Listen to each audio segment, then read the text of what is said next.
Hello everyone. Hi, this is Deepak here. Welcome to all of you guys. I'm going to share 10 important idioms. मैंने एक series चलाई है जिसके अंदर मैं 10 important वन वर्ड सब्स्टिट्यूशन करा है और अब मैं आपको कराने वाला हूँ 10 important idioms जो मुझे लगता है कि किसी भी एग्जाम का पार्ट हो सकते हैं।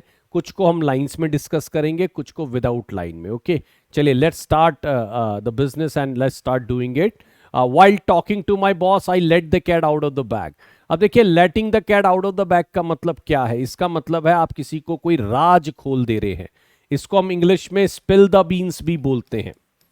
स्पिल द बीन्स बोला जाता है ना यार, do not spill the beans. I am telling you very very important secret, please do not spill the beans, please do not let the cat out of the bag.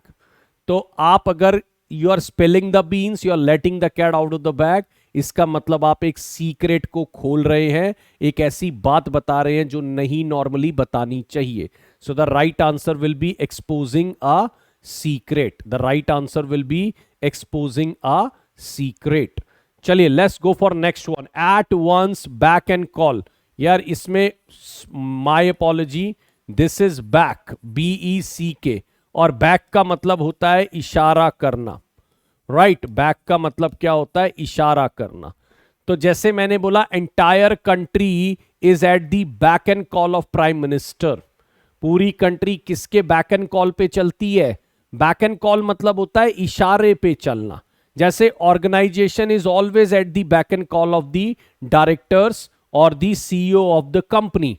जो भी वो decision लेते हैं वो माना जाता है they are at the beck and call of those people. So beck and call का मतलब होता है इशारों पे चलना। The right word will be here to be dominated by someone. Entire nation is at the beck and call of, है ना? अगर मैं बोलूं पूरा बैक एंड कॉल पे चलता है यानी इशारों पे चलता है। The right answer is B D for Delhi. Let's go for next one. Wet behind the ears. अब देखिए, if you are wet behind the ears in any profession, at initial level you might face problem. अगर आप मानिए किसी भी profession में बिल्कुल अभी नए नए आए हैं, you are wet behind the ears, यानी इसको हम बोल सकते हैं कि अभी आप नॉविस हैं, अभी आप नियोफाइट हैं, ठीक है, या अभी अभी आप अप्रेंटिस हैं। तो इसको आप बोल सकते हैं जो बंदा अभी इनएक्सपीरियंस्ड है, जिसने अभी अभी स्टार्ट करा है। He was wet behind the ears and was facing problem in finding the job. क्योंकि वो वेट बिहाइंड द ईयर्स था, इसलिए उसको जॉब मिलने में थोड़ी सी परेशानी आ रही थी। राइट, तो यानी इनएक्सपीरियंस जो नया नया बंदा है, नॉविस है, नियोफाइट है, अप्रेंटिस है।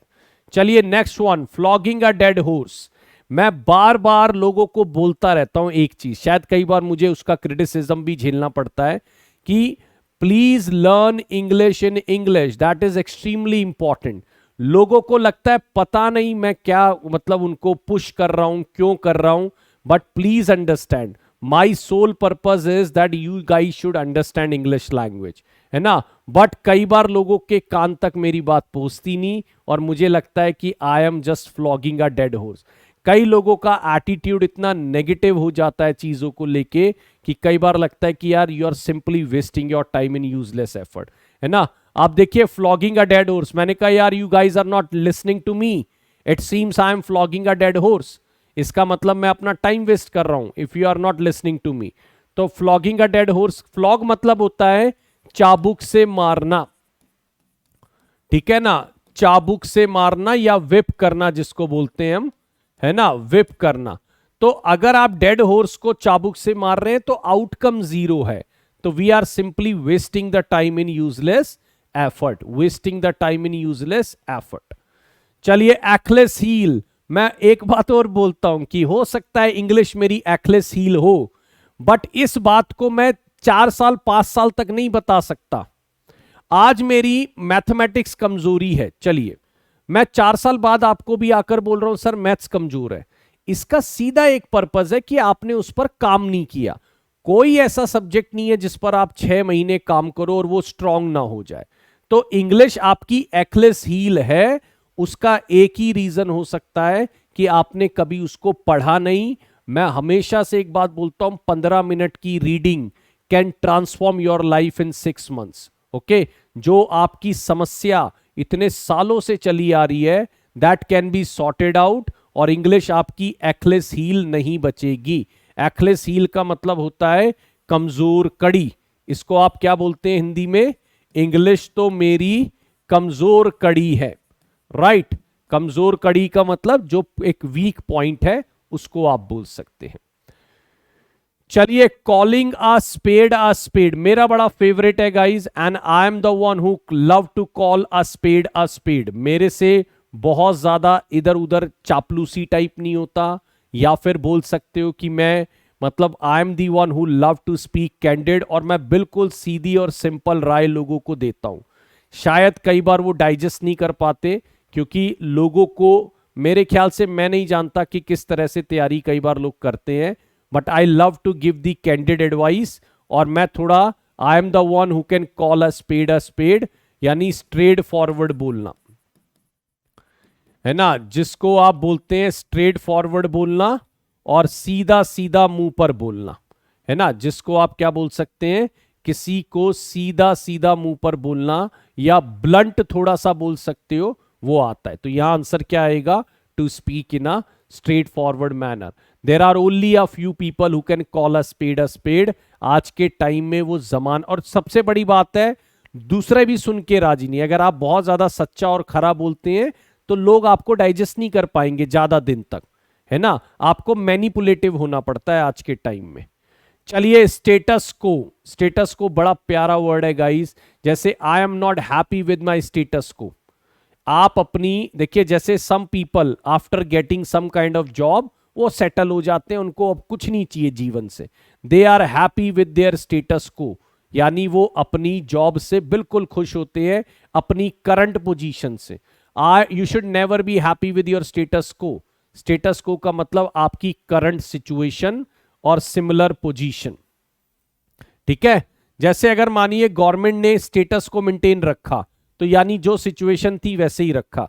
ये आपका जब गवर्नमेंट ब्याज दर नहीं बढ़ाती तो बार बार आता है गवर्नमेंट ने स्टेटस को मेंटेन रखा, यानी ब्याज दरों को सेम रखा है. राइट. चलिए, बहुत प्यारा वर्ड था. कैटनैप होता है, जैसे people love to take catnap during summer season. बीच में दोपहर में लोग 1 बजे एक कैटनैप ले लेते हैं, 2-3 घंटे सो जाते हैं आराम से, जिसको हम बोलते हैं शॉर्ट स्लीप. इसको इंग्लिश में 40 विंग्स के नाम से भी आप जानते हैं. 40 विंग्स, शॉर्ट स्लीप, है ना, जिसको आप नैप बोलते हैं, जिसको हम नॉर्मली नैप बोलते हैं. ये ध्यान रखिएगा, शॉर्ट स्लीप है. राइट. तो हमारा आंसर क्या आ जाएगा? D for Delhi. चलिए, 9 number, kicking the bucket. My grandfather kick the bucket last night, है ना. किकिंग द बकेट का मतलब होता है जब कोई मर जाता है. ठीक है, तो मैंने कहा यार, मतलब I am feeling really sad, my grandfather kick the bucket last night. Kicking the bucket का मतलब होता है टू डाई. ठीक है, इसको हम डाई बोलते हैं. इसको ये भी बोलते हैं गाइस हम give up the ghost.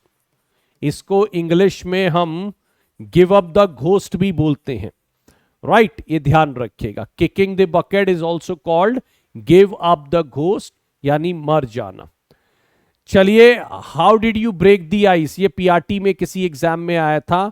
Breaking the ice. Breaking the ice का मतलब होता है, मानिए आप लोग 10 लोग बैठे हैं, अननोन लोग हैं, ठीक है ना, तो कई बार बात नहीं होती कि कौन स्टार्ट करेगा, who will break the ice.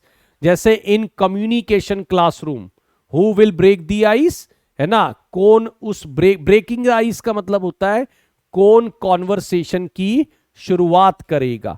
मैं कह रहा हूं यार, he broke the ice and started speaking. He broke the ice and started speaking. यहां पर आंसर क्या आ जाएगा? टू इनिशिएट कॉन्वर्सेशन, यानी अपनी बात को इनिशिएट करना, कॉन्वर्सेशन को इनिशिएट करना.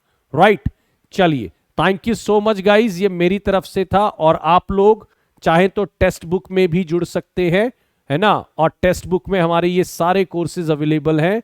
आप टीचिंग एग्जाम का कोई भी कोर्स ले सकते हैं जाकर और मेरे से पढ़ाई कर सकते हैं. ठीक है, ये मेरी तरफ से इतना ही था. और हमारे पास, अगर मैं बात करूं तो हमारे पास है आपके क्या नाम है, जितना भी ये यूट्यूब का स्केड्यूल भी आप देख सकते हैं। ठीक है, thank you so much, support करते रहिए, जुड़े रहिएगा। My name is Deepak.